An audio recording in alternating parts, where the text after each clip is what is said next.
So as you can see, this is my 1400 GTR. It's 2010 model. I've only had it for a little over a month.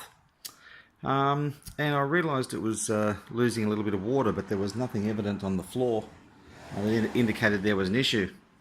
It wasn't until I actually had a look at the radiator guard, and I noticed, can't you see it there, but you might see that little bit of a blemish there. I've repaired it, or made it a little bit better, but it appeared that something had hit it, like a rock or something like that.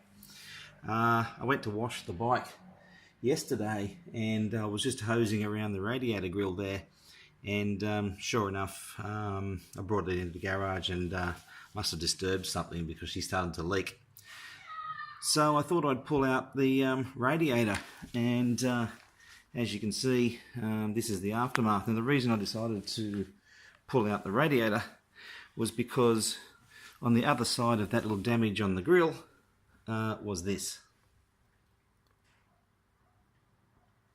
And all the leaking has basically run down the core and is coming out on this side. So I'm going to have to see if I can get this repaired. So our local NatRad dealer down here on the New South Wales South Coast has done this for me before for a previous bike. So I'm hoping that when I take this in tomorrow, that's repairable. Otherwise I'm up for a new radiator.